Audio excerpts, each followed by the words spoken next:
Alors, Bezrat Hashem, la paracha de Devarim. On est arrivé au troisième verset, ok? Et au deuxième verset. Le deuxième verset nous dit, les paroles de Moshe ont été dites, Achad Asar Yom Mechorev, Derech Ar Seir, Ad Kardesh Barnea. 11 jours du Chorev, par la voie du mont Seir, jusqu'à Kadesh Barnea. Alors, rappelez-vous, qu'est-ce qu'on a dit le dernier cours? Toute cette paracha, elle parle en code. La dernière fois, on a décodé le premier verset. Maintenant, il nous faut décoder le deuxième verset. Que veut dire, mon cher Rabbeinu? Quelle est la réprimande ici en disant que c'était 11 jours de Chorev? Et il fallait passer par le Har Seir, par le mont Seir, jusqu'à Kadesh Barnea. Alors, Rashi, on ne peut pas avancer sans Rashi. Rashi. Dis Rashi comme ça. Oui, dis Rashi. Achad Asar Yom Mechorev, Amar Lahem Moshe. Disait Moshe comme réprimande au peuple d'Israël. Re'u ma shegaramtem. Regardez qu'est-ce que vous avez causé par vos actions et par vos plaintes. En lachem derech ktsara mechorev le Kadesh Barnea. Vous savez, d'arriver à Chorev, à Kadesh Barnea, oui, il n'y a pas une route plus courte que derech Har Seir, que de passer par le mont Seir. Ok, alors j'explique. Chorev, le Chorev ici, c'est quoi? Chorev ici, c'est le mont Sinaï. Ok? Har Sinaï, son vrai nom, c'est Har Chorev. C'est là-bas où Hachem s'est apparu la première fois à Moshe Rabbeinu quand il était dans le désert. Moshe a conduit le troupeau de Yitro, son beau-père, dans le désert. Et voilà qu'un jour, Ken, il voit un buisson en train de prendre feu, et le buisson ne se consume pas. Il se rapproche, et voilà qu'un malach lui parle du plein feu, il lui dit, Shalna alecha me'al raglecha, enlève tes souliers de tes pieds, ki amakom asher ata omed alav, car cet endroit, tu piétines, admat kodeshu est une terre sainte. Pourquoi? C'est là où les Juifs vont recevoir la Torah.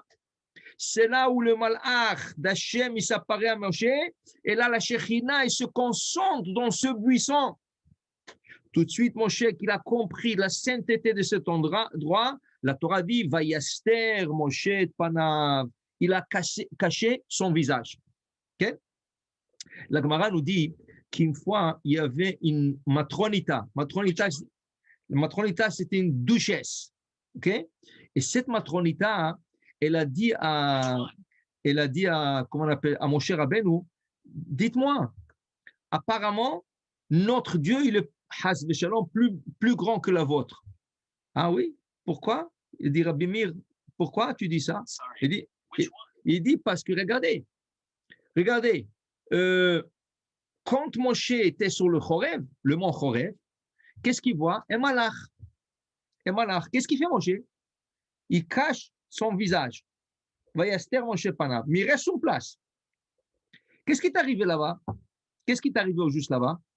Le malach lui dit, voilà, c'est Hachem qui te parle, et Hachem voudrait que tu ailles sauver les Hébreux de l'Égypte.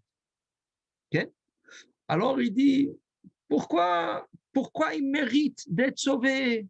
Qui c'est qui me dit? Qui c'est qui dit qu'ils vont m'écouter? Okay? Hachem lui dit à Moshe, qu'est-ce que tu as dans ta main? Il dit, Maté, j'ai un bâton. Il lui dit, Ashlicheu arza, jette le bâton par terre. Moshe Rabbeinu jette le bâton par terre. Qu'est-ce que c'est? Ça devient un serpent. Qu'est-ce qu'il fait Moshe? Il recule. Comme il recule du serpent, il essaie de se sauver. Okay? Il recule du serpent. Dit la duchesse à Rabbi Meir Baal Hanes, regarde, quand il a vu Dieu, il a parlé à l'ange de Dieu, il a rien couvert son visage. Quand il a vu le serpent, qui est le Dieu, la divinité de Goïm, il y a beaucoup de Goïm qui croient dans le serpent. Par exemple, tu regardes toutes les photos égyptiennes. Qu'est-ce qu'ils avaient, tout le pharaon, ici sur le chapeau? Un serpent. Regarde leurs bras, il y a un bracelet avec un serpent. Okay? C'est pas Stam. Ici et ici, le serpent représente le téphilim. Les Égyptiens voulaient contrebalancer la mitzvah de téphilim. Et avec quoi? Avec le serpent. Et pourquoi le serpent? Parce que le serpent représente la force du mal. Alors le goïm, il croit dans le serpent. Alors il dit, regarde, du serpent, mon chien se sauve. D'Hachem, mon chien se cache. Alors notre Dieu est plus grand, parce qu'il s'est sauvé de notre Dieu. Alors il lui dit, Rabbi Meir, justement, c'est juste le contraire qu'il faut voir la chose. D'un serpent, on peut se sauver. De Dieu, on ne peut pas se sauver. Jonas, il a essayé de se sauver de Dieu. Est-ce qu'il a pu? Non. Voilà. Il est rentré dans un bateau et Hachem a fait une tempête en pleine mer. Et il a été jeté dans l'eau. La baleine qu'Hachem envoyait l'a avalé et l'a rejeté exactement là où Hachem voulait qu'il soit. Alors tu peux te sauver de Dieu. Alors il lui dit à la duchesse, justement, c'est juste le contraire. Ici, ça se le prouve. De Dieu, tu peux que te cacher la face. Tu ne peux pas te sauver de Dieu. Mais Dieu est partout sur terre. Tu ne peux pas te sauver de lui. Mais du serpent, on peut se sauver. Okay? Donc, alors maintenant, okay? Har Sinai s'appelait Har Chorev. C'est le nom original. Pourquoi Chorev? Parce qu'il n'y a rien sur cette montagne. Il n'y a rien. Chorev, ça vient du mot hébraïque Charev. Charev veut dire détruit. Rien, il n'y a rien. Il y avait une montagne. OK? Ça vient aussi du mot Cherev, une épée. Le Midrash nous dit l'épée et le livre sont descendus du ciel. Ça veut dire l'épée. Voilà le livre de la Torah. Vous étudiez, ça va. Vous n'étudiez pas, voilà l'épée. Ça va vous châtier. Alors, ça s'appelle Chorev. Depuis quand ça a commencé à s'appeler Sinaï? Depuis Matan Torah. Depuis qu'on a reçu la Torah. Là, la montagne a été surnommée Sinaï. Dit le Midrash, pourquoi? Pourquoi Sinaï? Dit le Midrash, parce que Sinaï, ça vient du mot Sina, une haine. Dieu a proposé la Torah à toutes les nations. Esav, Ken, Edom, c'est Esav, Ishmaël, Ammon, Moab, il leur a proposé la Torah. Ils ont tous refusé. Le seul qui a accepté la Torah, c'est Israël. Et quand ils ont eu la Torah, eux, ils ont réalisé qu'est-ce qu'ils ont perdu. Ils ont commencé à avoir une haine contre le peuple d'Israël. La haine est venue, la haine de nation contre Israël, elle est venue avec le don de la Torah, que eux ils ont accepté la Torah et eux ils l'ont raté. Alors on l'appelle Sinaï, Milachon Sina, c'est une haine qui est descendue dans le monde. Une autre raison, dit le Midrash, Sinaï begematria Sulam. Sinaï, c'est la même valeur numérique du mot Sulam. Sulam, Samer, Lamed et Mem. Samer en valeur numérique 60. Lamed en valeur numérique 30. Ça fait 90 ensemble. Mem en valeur numérique 40. 90 et 40, c'est 130. 130 en valeur numérique Sinaï. OK? Sinaï, c'est en valeur numérique de Sulam. Sulam, allusion à cette échelle que Yaakov Avinu, il voit quand il se sauve de son frère Esav et il voit l'échelle qui est posée par terre et que son sommet atteint le ciel. C'était le don de la Torah. OK. Alors, le nom original, c'est Chorev. OK. Alors, on va voir Rashi et après, je vais vous expliquer pourquoi on l'appelle aussi Chorev, selon une dimension, différente dimension. Regardez, dit Rashi. Achad asar yom mechorev, 11 jours du mont Sinaï, qui est Chorev. Amar lahem Moshe, dit Moshe au peuple d'Israël, Re'u ma shegaramtem. Regardez qu'est-ce que vous avez causé. En lachem derech ktsara mechorev le Kadesh Barnea. Vous n'avez pas une route plus courte du Har Sinaï, Chorev, à Kadesh Barnea, que derech Har Seir, comme la route du mont Séhir. Ça veut dire, si tu prends la route du mont Séhir, tu arriveras de Chorev à Kadesh Barnea, tu arriveras Ma'alach Achad Asar Yom en 11 jours de marche. Si tu marches 11 jours, c'est la route la plus courte d'arriver de Sinaï à Kadesh Barnea. Ok? Ve'atem, et vous, alachtem oto bishlosha yamim. Hachem vous a fait un miracle. Que ce route raccourcie, il vous l'a raccourci en 3 jours. La route de 11 jours, elle s'est raccourcie en 3 jours. Ça veut dire que, où est Kadesh Barnea? Kadesh Barnea, c'est la frontière d'Israël. Donc Hachem voulait que vous rentriez en Israël 3 jours après que vous avez quitté le Sinaï. Dès que vous quittez le Sinaï, la route la plus courte, Derech Har Seir, c'est 11 jours. Vous l'avez marché en 3 jours. Un miracle qu'Hachem vous l'avez fait. Maintenant, Charé, voilà le calcul. Regardez, Rashi, il veut nous montrer où c'est écrit dans la Torah. Charé, Besrim Be'iyar, ils ont quitté le Sinaï, Esrim Be'iyar, le 20 Iyar. Nas'u Mechorev. Chez Nehemar, comme il est dit, Vaihi Bashana Ashinit, et voilà la deuxième année, Bachodesh Hasheni, le deuxième mois, Be'esrim Bachodesh, le 20 du mois, ils ont quitté le Sinaï.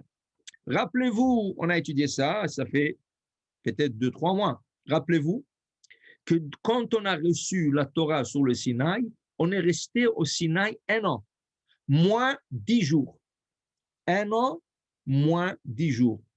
Rashi nous a fait le calcul, parce qu'on a quitté le Sinaï, Vahi Bashana Ashinit. La première année, le troisième mois après la sortie d'Égypte, on est sorti Tetvav Nissan. On est arrivé au Sinaï, Rosh Chodesh Sivan, donc tu as 15 jours de Nissan, Iyar et Sivan. On est arrivé en 2 mois et quelques, on est arrivé devant le Sinaï, la première année de la sortie. La Torah nous dit qu'ils ont quitté Bashana Hashinit. La deuxième année, ils ont quitté quand? Bachodesh Hasheni, le deuxième mois. Premier mois, c'est Nissan. Deuxième mois, c'est Iyar. Ils ont quitté le mois de Iyar, deuxième année, Be'esrim Lachodesh. Be'esrim Bachodesh. Donc, si ils ont arrivé le premier Sivan de la première année, le premier Sivan de la deuxième année, c'est 1 an. Mais là, ils quittent le 20 du deuxième mois. Sivan, c'est le troisième mois. Nissan, Iyar, Sivan. Nissan, Sivan, c'est le troisième mois. Eux, ils ont quitté le deuxième mois au 20 du mois. Ça veut dire qu'ils ont fait là-bas, à Sinaï, 1 an moins 10 jours.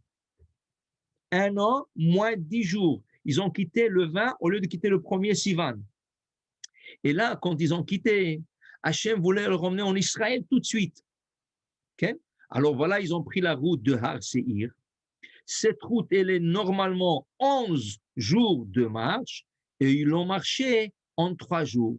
Ou Bechaftet, le 29 de Sivan, le 29 de Sivan, ils ont Shalchou et Meragli Mekadesh Barnea. Ils ont envoyé les espions de Kadesh Barnea. Oui. Maintenant, dit Rashi. Rashi fait tout un calcul. Enlève 30 jours, Shasu, Bekivrot, Atava, Shachlou, Basar, Chodesh Yamim. Enlève 30 jours qu'ils sont trouvés dans un endroit qui s'appelait Kivrot Atava, qu'ils ont mangé la caille, la viande cachée. Ils sont pleins, ils veulent la viande. Ils ont fait là-bas Chodesh Yamim. Ils ont fait là-bas, comment on appelle ça, 1 mois. Veshiva Yamim, et 7 jours, Shasu, Bachatzerot. Et 7 jours qu'ils ont fait à Chatzerot, l'Issager Sham Myriam pour attendre à Myriam Anevia.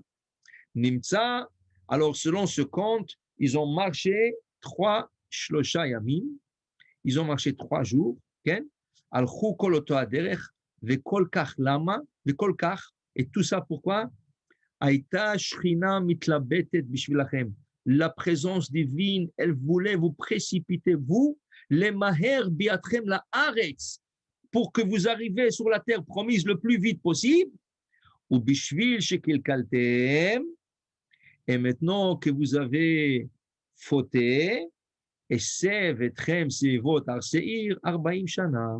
Vous avez tourné autour de Seir 40 ans. Quelle faute? La faute des explorateurs. Voilà qui quitte le Sinaï. Hachem leur raccourcit le chemin de 11 jours à 3 jours. Et normalement, ce n'est pas faisable parce qu'ils étaient 3 millions de personnes. Plus que tu es nombreux, tu as des enfants, des petits-enfants, tu as des bétails, tu as toutes des wagons, tu as des marchandises, tu as tellement de choses. Tu es plus lourd. Tu dois marcher plus lentement. Alors, même si ça prend normalement 11 jours, ça c'est pour une personne moyenne. Mais un peuple comme ça aurait dû marcher ça beaucoup plus. Et là, ils ont fait cette route en 3 jours. Et ils arrivent à Kadesh Barnea. Oui, qu'est-ce qui arrive? Qu'est-ce qu'ils demandent? Non, stop. On ne peut pas rentrer. On ne peut pas rentrer tout de suite. Il faut que nous envoyions des explorateurs. Et là vient la paracha qu'on a déjà lue. Shlach lecha. Ils ne veulent pas rentrer. Envoie pour toi, mais ça va leur coûter cher. Cette demande va leur coûter 40 ans autour du mont Seir. Donc, en conclusion, quelle est la réprimande de Moshe Rabbeinu en leur disant au verset 2, Achad Asar Seir, Achad Asar Yom, 11 jours du Chorev. Ça veut dire que normalement, vous aurez dû marcher du Har Sinaï qui est Chorev 11 jours. Vous l'avez marché en 3 jours. Vous avez le Derech Har Seir, que le 11 jours, c'est à partir de Har Seir. Ad Kadesh Barnea pour arriver à destination qui est Kadesh Barnea en face d'Israël. Et voilà qui vous l'a fait en 3 jours. Et qu'est-ce qui est arrivé par vos fautes des explorateurs que vous avez voulu envoyer? Vous êtes resté 40 ans. Donc, n'importe qui lit ce verset et ne lit pas ce Rashi ne comprend rien qu'est-ce qu'il est en train de lire.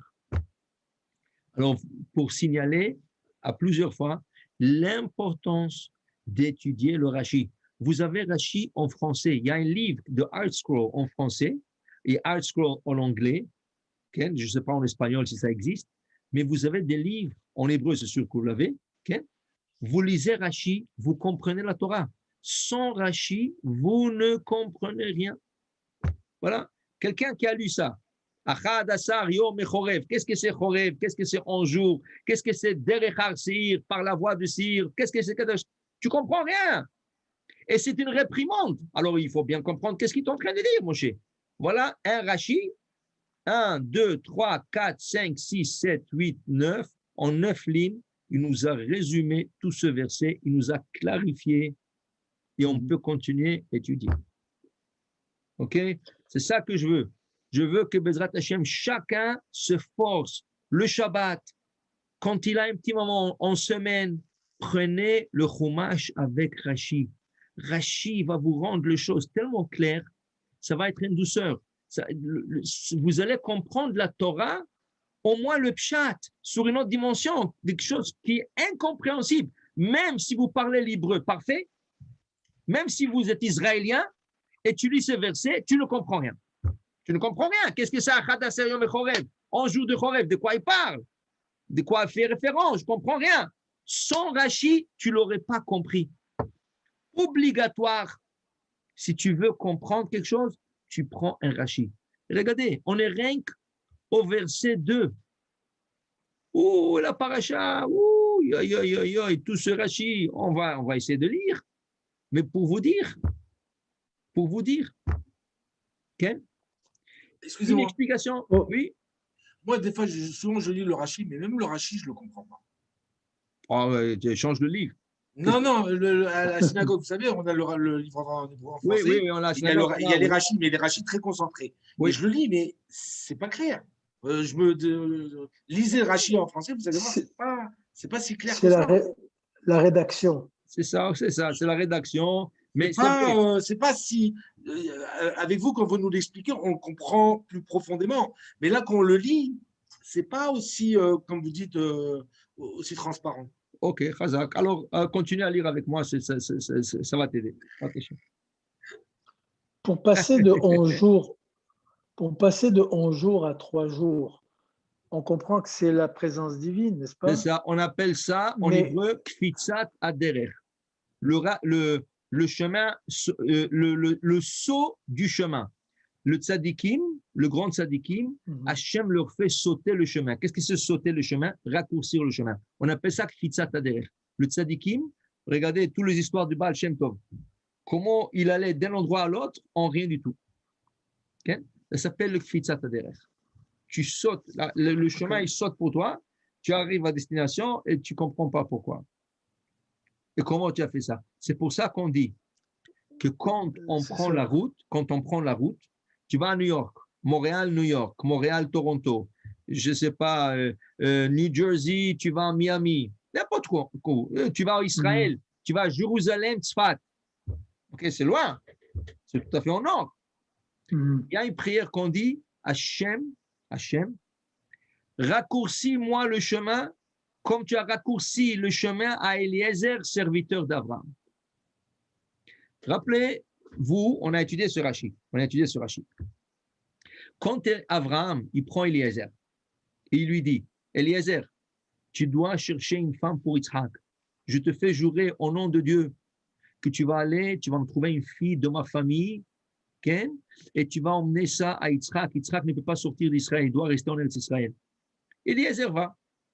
Quand il arrive là-bas, il dit au père de Rivka qui vient de rencontrer, vous vous rappelez l'histoire, il est arrivé sur le puits d'eau, il a demandé à Hachem, s'il vous plaît, que la fille qui sort et je demanderai à me donner à boire, et me donner à boire à moi, elle me donnera à boire à moi et à mes serviteurs et à mes chameaux. Hi Aïcha, c'est la fille que tu as choisie pour Yitzhak. Et voilà, tout de suite, là, à peine qu'il a fini sa prière, qui sort, Rivka, Viner, Rivka, Yotzed, Vekada, Shirma, il avait le seau sur son épaule, il lui a demandé à boire, il dit oui, à vous, à vos hommes et, qui sont avec vous et aux chameaux qui sont. Alors, ah, waouh! Il rentre et il lui dit, est-ce qu'il y a la place, on peut venir chez vous, à la maison, rester? Il dit, oui, bien sûr, on a la place pour vous dormir. Venez tous. Il arrive là-bas, il dit au père de Rivka, Ken, Betuel, il dit, vous savez, je fais une prière et voilà, votre fille est sortie, tout ça. Il lui dit, vous savez, va avo ayom el ha'ain. Vous savez, je suis arrivé aujourd'hui sur le puits d'eau. Rachid dit, qu'est-ce que c'est? Je suis venu aujourd'hui. Bien sûr que tu es venu aujourd'hui. C'est aujourd'hui que tu as vu Rivka. Non. Ayom yatsati vayom bati. Aujourd'hui, je suis sorti, aujourd'hui, c'est arrivé. Voilà, Benjamin, quelque chose pour toi. Tu as dû le lire dans Me'am Loez, j'espère que tu l'as lu. Le Me'am Loez, il dit, Rabbi Yaakov Kouli, qui a composé le Me'am Loez, qui a rédigé le Me'am Loez, il dit que la route de Haran, ça veut dire, de Kenaan à Haran, à la place où habitait Rivka, était une route de 17 jours. 17 jours de marche. 17 jours. Quand Eliezer dit au Betuel, le père de Rivka, Vavo Hayom, je suis venu aujourd'hui, il dit, Hayom Yatsati, aujourd'hui je suis quitté Kenaan, vous bâti Hayom, aujourd'hui je suis venu. Ça veut dire qu'il a eu un raccourci de chemin de 17 jours en un jour. En un jour. Okay? Alors, disent les tzadikim, quand tu prends une longue route, tu dis à Hachem, raccourcissez-moi la route comme vous l'avez raccourci pour Eliezer, Eved d'Abraham, qui est sorti une route, qu'il a pris une route de 17 jours, il avait fait un jour. Moi aussi, je prends une route de 6 heures, de 8 heures, ce n'est pas important. Raccourcissez-moi la route. Alors, c'est une ségoula de faire cette prière. Donc, on appelle ça kefitzat haderech, le saut du chemin. Ça veut dire que le chemin, il saute comme si tu sautais d'un endroit à l'autre. Alors, comme si tu aurais marché, ça aurait pris du temps, mais quand tu sautes, ça prend moins de temps. Ainsi, on dit que la route a sauté pour la personne. Ça veut dire que la route, comme quand tu marches de point A à point B, comme si point B est sauté vers le point A et tu es arrivé. Alors, ça s'appelle kefitzat haderech. Alors ici, ils avaient le saut de la route en 3 jours, qui est un chemin de 11 jours. Grand miracle, grand miracle. L'inventeur israélien de Waze savait ce qu'il faisait alors. Ouais. Waze a été inventé en Israël. Oui, c'est vrai, c'est des Israéliens qui l'ont inventé. Alors ils ont prié, voilà, on veut raccourcir la route. Ben oui. C'est ça. Et ça donne c'est-à-dire le trajet le plus court. Oui, mais ce n'est pas la même chose. Il y a Regardez, voilà, je me réfère encore à Rachid. Okay? Il dit ici Rachid, regardez. En lachem derech ktsara, vous n'avez pas une route plus courte, mais Chorev, du Chorev, Arsinaï, à Kadesh Barnea, que derech Arsir. Ça veut dire que même la Torah connaissait, la Torah c'est Waze avant le Waze. Oui. La Torah te dit, le chemin le plus court d'arriver du mont Sinaï, qui est Chorev, jusqu'à Kadesh Barnea, ça prend un jour. Et il faut passer par le Har Seir. Mais ici, qu'est-ce qui est arrivé? La route a sauté en 3 jours. Au lieu de marcher 11, ils ont marché 3. Alors, c'est plus que Waze. Waze, qu'est-ce qui te montre? Le chemin le plus court, c'est tout. Si tu prends cette route, tu vas arriver plus vite. OK, mais normal, tu vas arriver normal. Plus vite, mais normal. Kfitzat haderech, c'est un saut que tu arrives plus que la normale. C'est le miracle. Tout à fait. C'est un miracle. Pour aller plus profondément, pourquoi il dit 3 jours? Parce qu'on sait très bien qu'il aurait pu le faire en 1 jour. Parce qu'ils étaient comme dans un aéroglisseur. Ils ne marchaient pas. Ils étaient, c'est les trucs qui les entouraient qui avançaient devant eux. Alors, ils auraient pu le faire en une demi-heure, si vous voulez, ou en une journée. Pourquoi 3 jours? Ça nous fait un grand plaisir quand tu es avec nous dans le cours de Torah. Tes questions éclairent l'audience. OK? Non, alors, on essaie d'expliquer. Rappelez-vous que dans la Torah, tout est calculé. Tout est calculé, OK? Donc, le 3 jours, c'est pour arriver à une certaine date. OK? Et à partir de cette date, on prend 40 jours. Et le 40 jours représente quoi? L'exploration qu'ils ont fait en Israël. Donc, ils étaient envoyés à une date précise. Ils sont partis et ils sont retournés. Quels jours sont retournés les explorateurs, Benjamin? 9 Av. 9 Av. Donc, s'ils seraient partis 2 jours plus tard, ça n'aurait pas coïncidé avec cette date qui s'appelle 9 Av, où les 2 temples ont été détruits, où il y avait l'expulsion d'Espagne, où il y avait le Kristallnacht, il y avait tous les événements qui sont passés au peuple juif le 9 Av, ça n'aurait pas coïncidé. Il y a un plan divin. Cette chose doit arriver. Ça veut dire cette Tisha B'Av, il doit arriver. Mais s'il serait pas, Hachem les aurait précipités plus vite, ça n'aurait pas coïncidé avec le 9 Av, tous les événements de 9 Av. Parce que le 9 Av a été choisi comme la date où le Beth Amikdash va être détruit 2 fois. Et a été choisi que les Juifs vont être expulsés de l'Espagne. Ça veut dire que ces événements doivent se passer. Mais on a choisi cette date que ces événements se passent. Donc, c'est calculé aussi qu'ils doivent quitter le Sinaï le 20 Iyar, 10 jours avant la fin de l'année, avant qu'ils fassent 1 an au total au Sinaï. Ils doivent faire la route de 11 jours en 3 jours pour qu'ils envoient le lendemain les explorateurs qui retournent 40 jours plus tard et que ça tombe le 9 Av où ils vont pleurer de ne pas rentrer en Israël et ça va rester un jour où ils vont toujours pleurer. Donc, tout est calculé. Est-ce que ça répond à ta question? Merci. Hazakou Baruch, on peut continuer.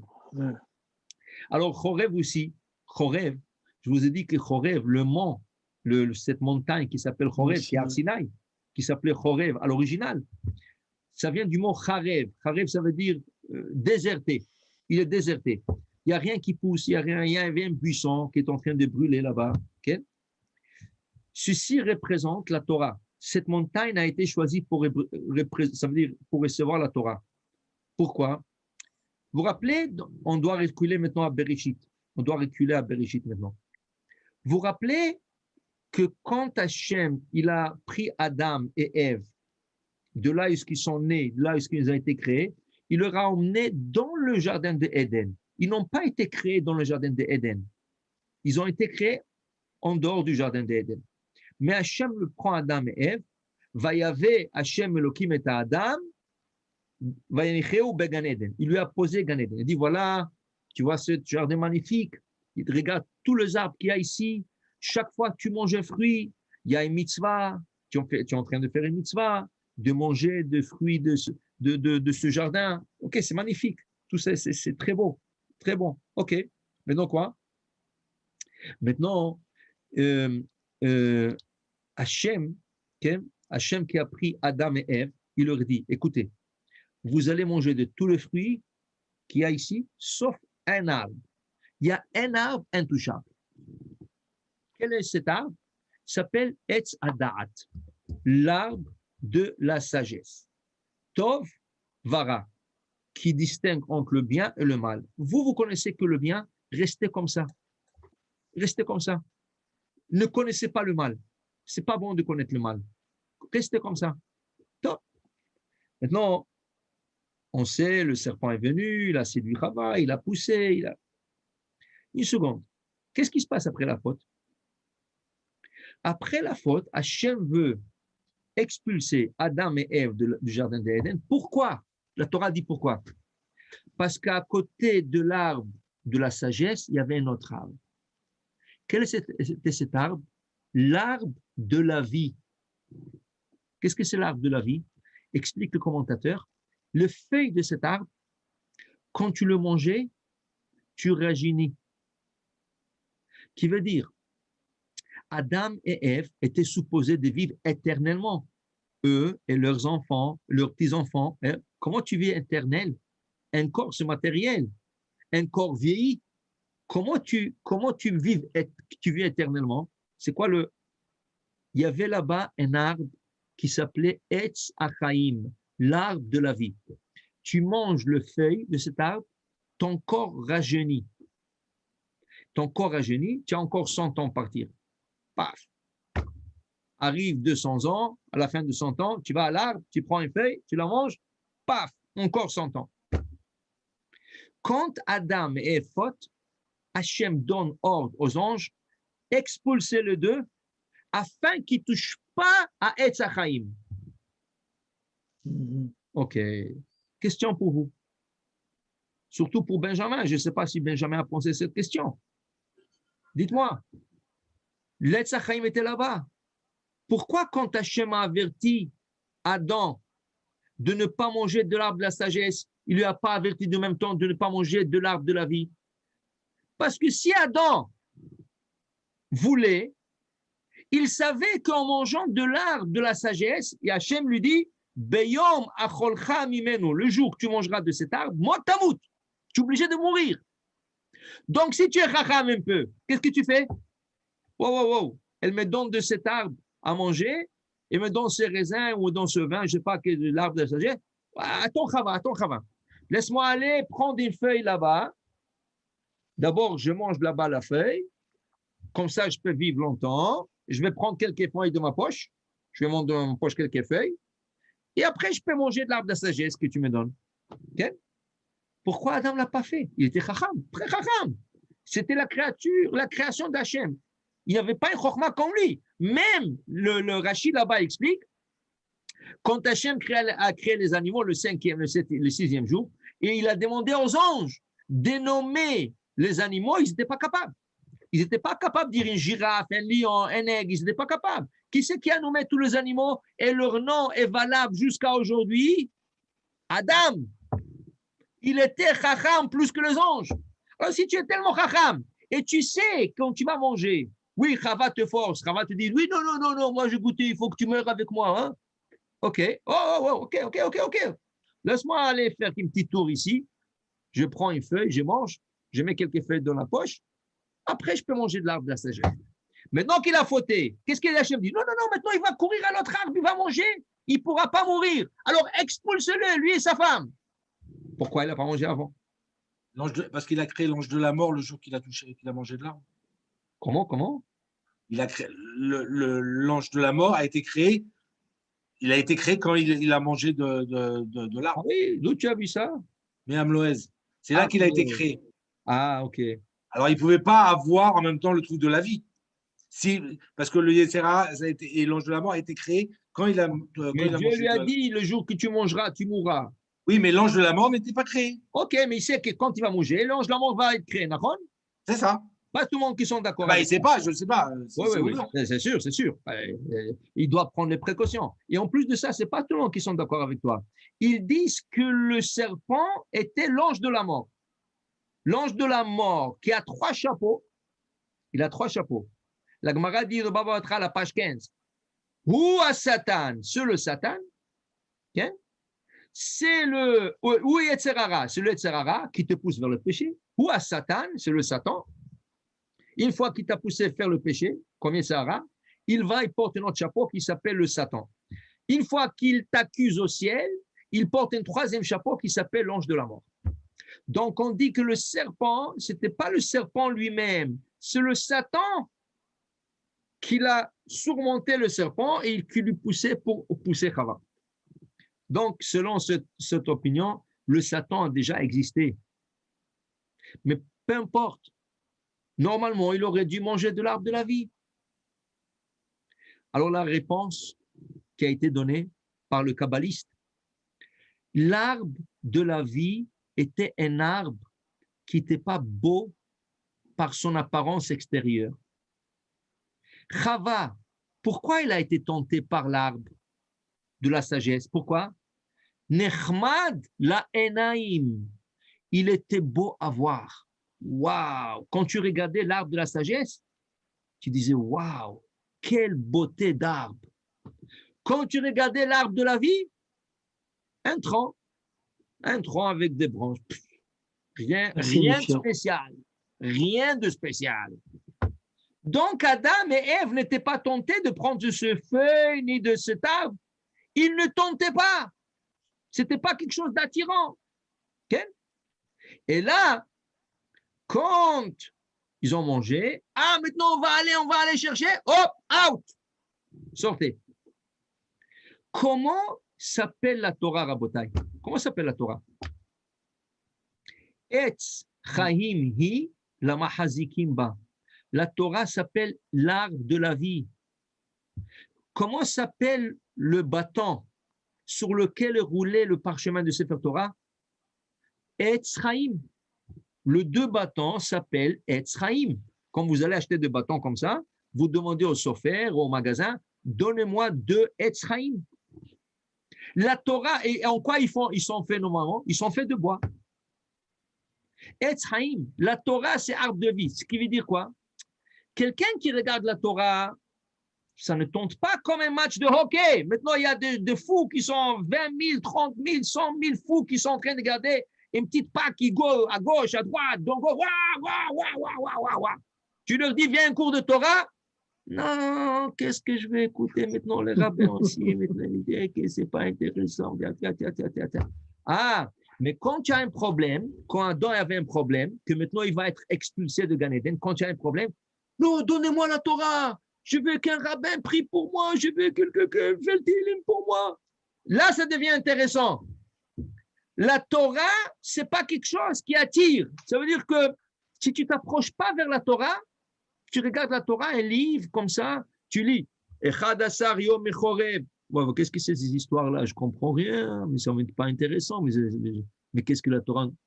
Tu commences à lire le Rashi. Waouh! Qu'est-ce que mon cher Rabbeinu, en une ligne, il a dit toute une réprimande là. C'est tout un art. Savoir dire tout ça, 9 lignes, en une ligne, ça c'est un art. Tu comprends? Il y a des rabbins qui vont s'asseoir, qui vont te parler. Après, à 1 heure, tu vas dire, mais qu'est-ce qu'il voulait me dire, ce rabbin? Qu'est-ce qu'il a raconté comme histoire? Je n'ai rien compris de ce cours. Okay? Tu lis Rashi, le rabbin de rabbin. Tu lis Rashi. Waouh! Une ligne, il te l'a expliqué en 9 lignes, tu as compris toute une histoire. Ça, c'est intéressant. Mais si tu ne lis pas le Rashi, comment tu veux? Ça, c'est Etz Chaim, Rabotai. Ça, c'est Chorev. Sinaï, c'est Chorev. Qu'est-ce que c'est Chorev? C'est le désert, comme déserté. La Torah, Chas Veshalom, est comme déserté. Les gens ne sont pas attirés par la Torah parce qu'ils ne comprennent pas. Mais quand tu t'approches à la Torah, tu rajeunis. Tu dis, waouh, où j'étais toutes ces années-là? Là, tu commences à vouloir attraper la Torah. Tu veux, waouh, je veux encore, on veut encore. Okay? Waouh, tu vas t'étouffer. 1 seconde, prends-le. Comme on dit en anglais, switch. Choyez. Okay? C'est ça la Torah, ça la beauté de la Torah, Rabotai. Si le Or HaChaim HaKadosh, Rabbi Chaim Ben Attar, dit dans Parashat Bechukotai, il dit comme ça, si les gens goûtaient de la Torah, elle est tellement douce, ils seront devenus fous d'amour vers la Torah. Et c'est pour ça, quand tu vois des gens dans une yeshiva, dans un kollel, s'asseoir des heures et des heures, approfondir, à étudier, mais tu dis, mais qu'est-ce que si intéressant! Waouh, qu'est-ce qu'ils trouvent là-bas dans cette Gemara difficile qui te casse la tête? Tu comprends rien à Bayer, à Var, à Shurab, Shmuel. Qu'est-ce que c'est? Mais Rabotai, le Maïmonide,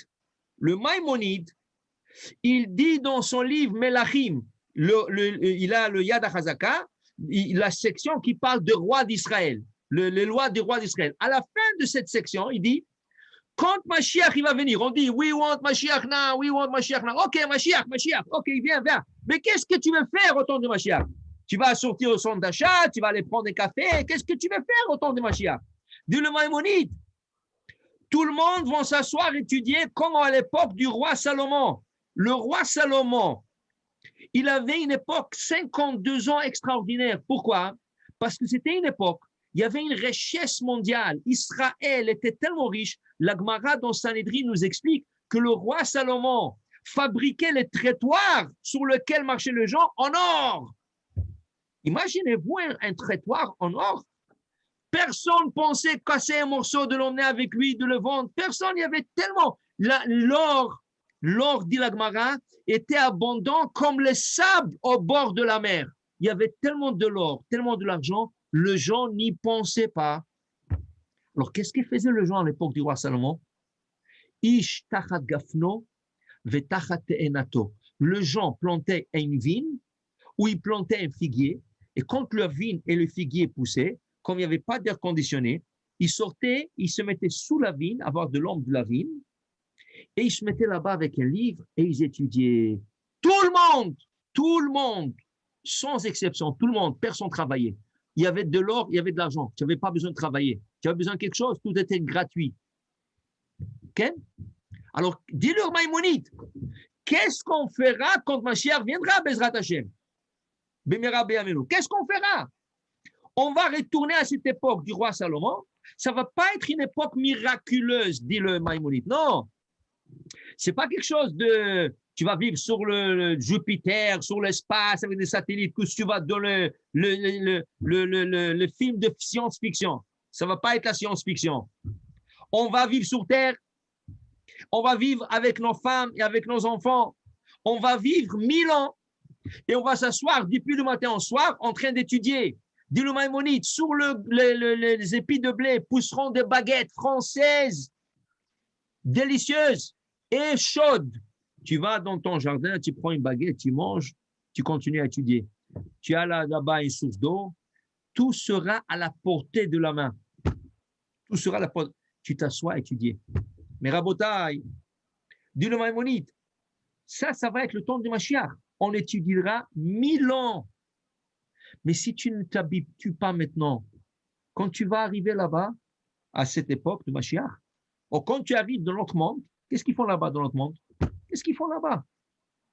Qu'est-ce qu'ils font? Même si on te donne Gan Eden, tu as eu le ticket, voilà, un billet gratuit, Gan Eden, rentre.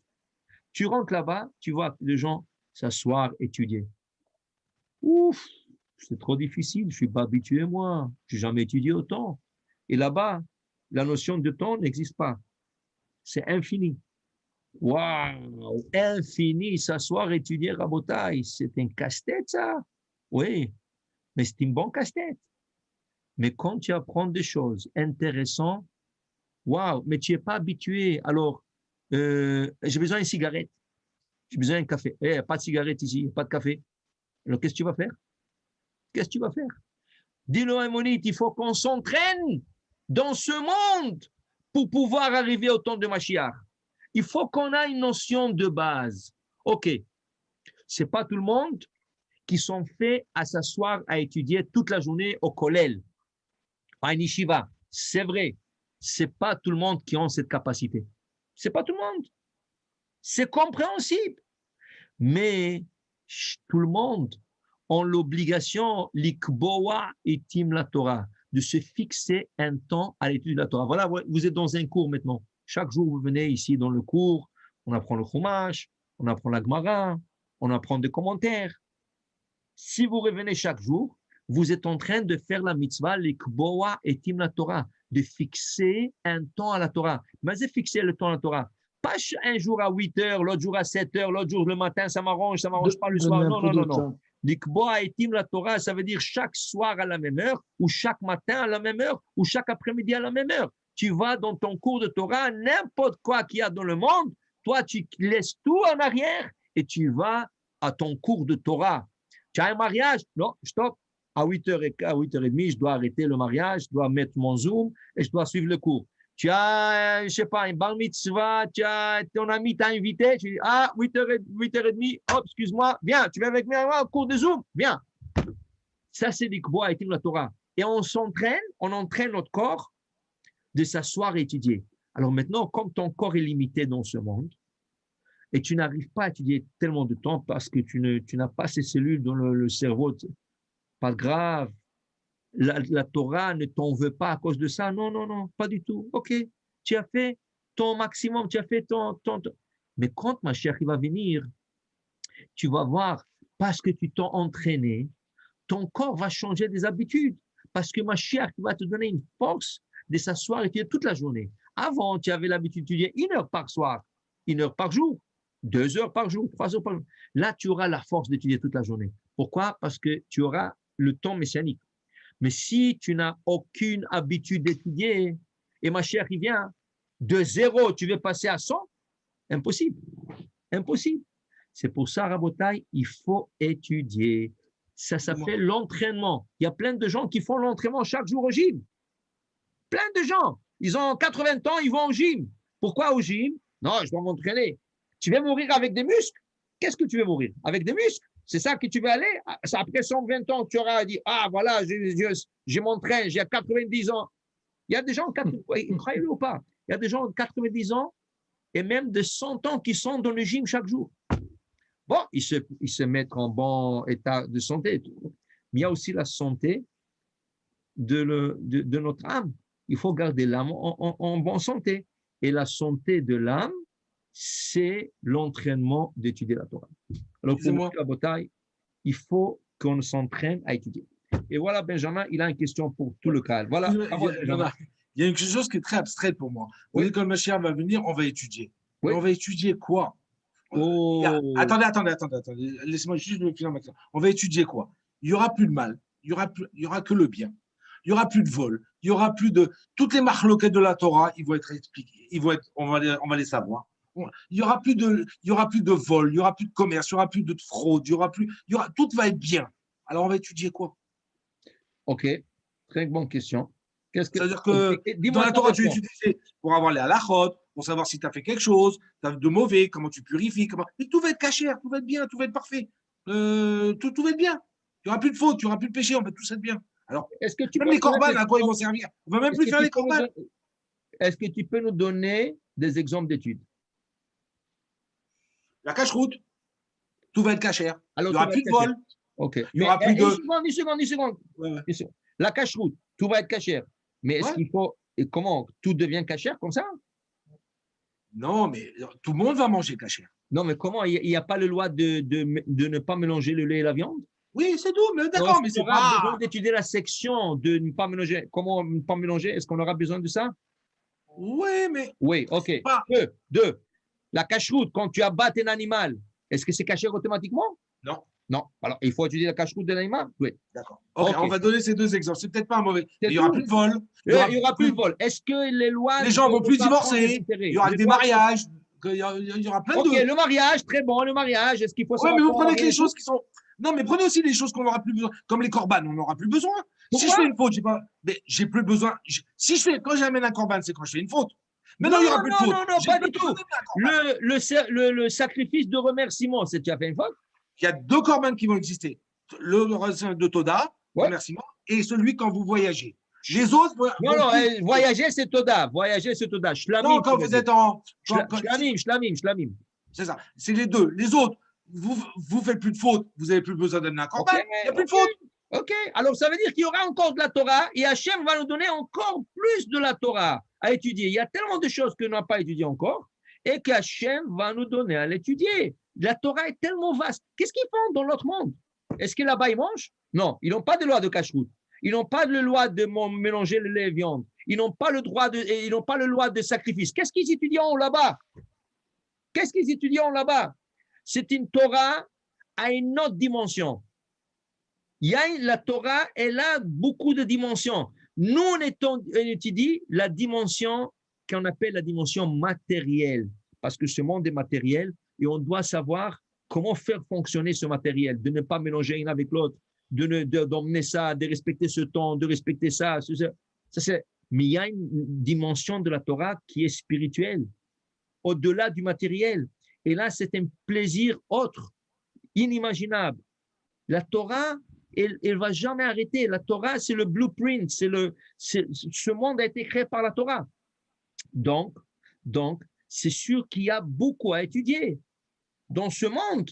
Et encore, le Maïmonide, il dit, tu vas vivre 1000 ans, une vie normale avec ta femme et tes enfants. Donc, toutes les lois vont exister parce qu'il y aura beaucoup de lois à respecter. Seulement regardez ça. On dit qu'Abraham Avinu, il y a 3000 ans, 3000 plus, 4000 ans, Abraham Avinu, il y a 4000 ans, son Shulchan Aruch, il avait un Shulchan Aruch, Abraham Avinu, de Avodah Zara, il avait 400 fois pages de plus que le nôtre. Si tu prends le Shulchan Aruch Avodah Zara, tu regardes quelques chapitres, 3, 4, 5, 6, 7, 8, c'est tout. Tu prends le Shulchan Aruch d'Abraham Avinu, il avait 400 chapitres d'Avodah Zara. Wow! Qu'est-ce qui a changé? Parce qu'Abraham Avinu a vécu dans une période où il y avait l'Avodah Zara dans le monde. Son père, c'était le plus grand idolâtre au monde. Okay? Donc, son Shulchan Aruch était différent. Arrivé au temps de roi où il y avait l'idolâtrie, il y avait beaucoup d'Avodah Zara, mais pas autant qu'au temps d'Abraham. Donc, c'est le Shulchan Aruch s'est raccourci. Et arrivé à notre temps, c'est beaucoup moins. Donc quoi, l'Avodah Zara va disparaître, c'est sûr. Bayom ha'u yeh Adonai echad u'shmo echad. Alors, c'est sûr qu'à chaque époque, il y a une autre dimension de la Torah qui sort. Alors, Hachem a déjà planifié une autre dimension pour nous au temps de Mashiach. T'en fais pas. Il y a quoi étudier. On dit que notre Shulchan Aruch a quatre sections. Orach Chaim, Yoreh De'ah, Even Ha'ezer, Choshen Mishpat, tout le Shulchan Aruch, qui est très long et très vaste avec tout le commentateur, va être comme une page dans le Shulchan Aruch de Mashiach. Tu peux t'imaginer? Le Mashiach, il va nous emmener un nouveau Shulchan Aruch. Quand on va le regarder, le Shulchan Aruch que nous avons nous maintenant dans la bibliothèque, ça va être une page. Tout le Shulchan Aruch, ça va être comme une page dans le Shulchan Aruch du Mashiach. Why. Ça veut dire combien de nouvelles halachot vont sortir dans le monde. Et les korban aussi, alors? Comment? Et les korban aussi? Oui, des korban. Parce que toute la paracha de Vayikra qui nous parle des korban. Ça va être la paracha la plus pure et la plus complexe et longue qu'il y aura. Il y aura des autres types de korban. Il y aura des autres types de korban. Alors, nous, on ne peut pas dire quoi, parce qu'on ne sait pas. Mais ça, c'est le temps de Mashiach. Alors, Bezat Hashem, prions fort que ça arrive, bimera be'amenu. Et voilà, on aura une autre dimension, on sera libre de que étudier. Okay? Et Baruch Hashem. Alors voilà, on arrive à la fin de ce cours. Baruch Adonai le'olam. Amen ve'amen.